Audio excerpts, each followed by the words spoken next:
সূরা আস-সাজদা। বিসমিল্লাহির রহমানির রহিম। রহমান রহিম আল্লাহ তাআলার নামে।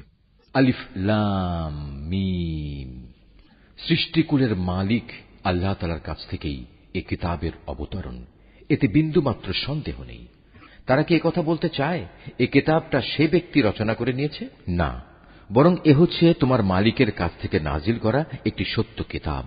আমি এটা এই জন্য নাজিল করেছি যাতে করে এর দ্বারা তুমি এমন এক জাতিকে জাহান্নাম থেকে সাবধান করে দিতে পারো যাদের কাছে নিকট অতীতে তোমার আগে কোনো সতর্ককারী আসেনি। সম্ভবত তারা হেদায়েত লাভ করতে পারে। আল্লাহ তাআলা যিনি আকাশমালা, জমিন ও উভয়ের মাঝে অবস্থিত সবকিছু 6 দিনে সৃষ্টি করেছেন, অতঃপর তিনি আরশে সমাসীন হন। তিনি ছাড়া তোমাদের কোন অভিভাবক কিংবা সুপারিশকারী নেই। এরপরেও কি তোমরা বুঝতে পারছ না? আসমান থেকে জমিন পর্যন্ত সবকিছু তিনিই পরিচালনা করেন। তারপর সবকিছু তিনি উপরের দিকে নিয়ে যাবেন এমন এক দিনে যার পরিণাম তোমাদের গণনায় 1000 বছর। তিনি দৃশ্যমান ও অদৃশ্যের পরিজ্ঞাতা, পরাক্রমশালী ও পরম দয়ালু। তিনি যা কিছুই সৃষ্টি করেছেন সুন্দর ও নিখুঁত করেই সৃষ্টি করেছেন, এবং তিনি মানব সৃষ্টির সূচনা করেছেন মাটি থেকে।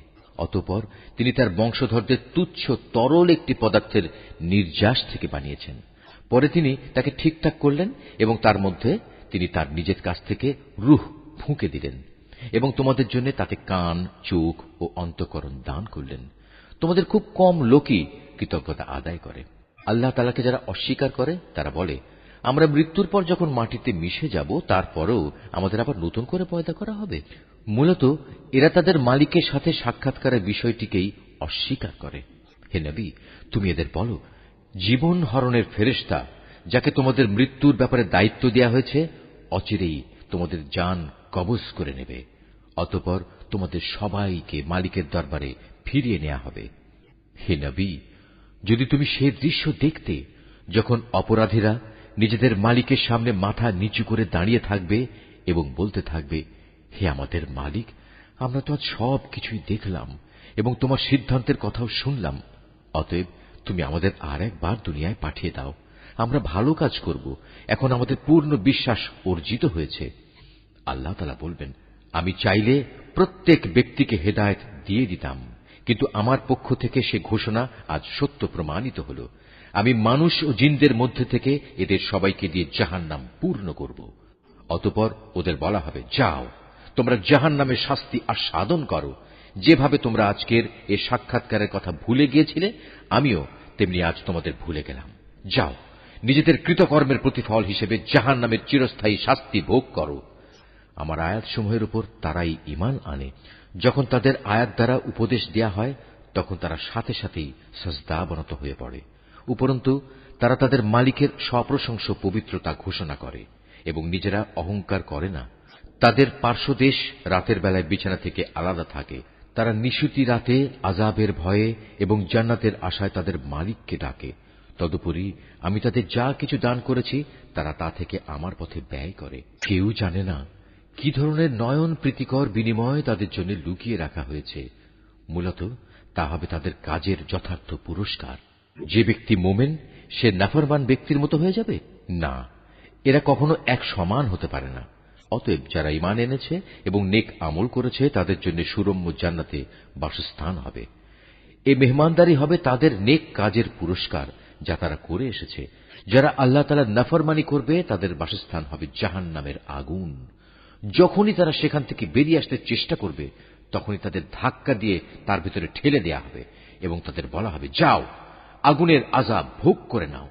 তোমরা তো এ বিষয়কে মিথ্যা প্রতিপন্ন করতে। জাহান্নামের বড় আযাবের আগে আমি অবশ্যই তাদের দুনিয়ার ছোটখাটো আযাব আস্বাদন করাবো, এ আশায় যে হয়তোবা এতে করে তারা আমার দিকে ফিরে আসবে। তার চেয়ে বড় জালেম আর কে হতে পারে যে ব্যক্তিকে তার মালিকের আয়াতসমূহ দ্বারা নসিহত করা হয়, অতঃপর সে তা থেকে মুখ ফিরিয়ে নেয়। অবশ্যই আমি নাফরমানদের কাছ থেকে প্রতিশোধ নেব। হে নবী, তোমার আগে আমি মূসাকেও কিতাব দিয়েছিলাম, অতএব তুমি তার আল্লাহর সাথে সাক্ষাতের বিষয়টিতে কোন রকম সন্দেহ করো না। আমি যে কিতাব তাকে দিয়েছি তা আমি বনী ইসরায়েলদের জন্য পথ প্রদর্শক বানিয়ে দিয়েছিলাম। আমি তাদের মধ্যে থেকে কিছু লোককে নেতা বানিয়েছিলাম। তারা আমারই আদেশে মানুষদের হেদায়েত করত যখন তারা অত্যাচারের সামনে কঠোর ধৈর্য ধারণ করেছে। সর্বোপরি তারা ছিল আমার আয়াতের উপর একান্ত বিশ্বাসী।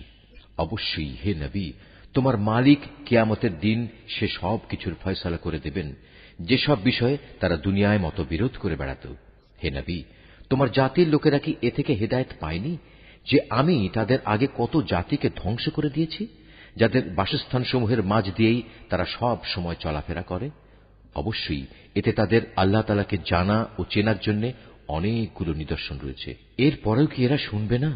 ওরা কি লক্ষ্য করে দেখে না আমি কিভাবে উর্বর ভূমির উপর পানি প্রবাহিত করি এবং পরে তারই সাহায্যে আমি সেই ভূমি থেকে ফসল বের করে আনি, যা থেকে তাদের গৃহপালিত জন্তুগুলো যেমনি খাবার গ্রহণ করে তেমনি খায় তারা নিজেরাও। এ সত্ত্বেও কি এরা আল্লাহ তাআলার অসীম কুদরতের চিহ্ন দেখতে পায় না? তারা বলে, যদি তোমরা তোমাদের দাবিতে সত্যবাদী হও তাহলে সেই বিচারের ক্ষণটি কখন আসবে যার কথা বলে তোমরা আমাদের ভয় দেখাচ্ছ? হে নবী, তুমি বলো, যারা কুফরি করেছে বিচারের দিন তাদের ঈমান কোনই কাজে আসবে না, না তাদের কোন রকম অবকাশ দেওয়া হবে। অতএব হে নবী, তুমি এদের এসব কথাবার্তা থেকে বিমুখ থাকো এবং তুমি শেষ দিনের অপেক্ষা করো। তারাও অপেক্ষা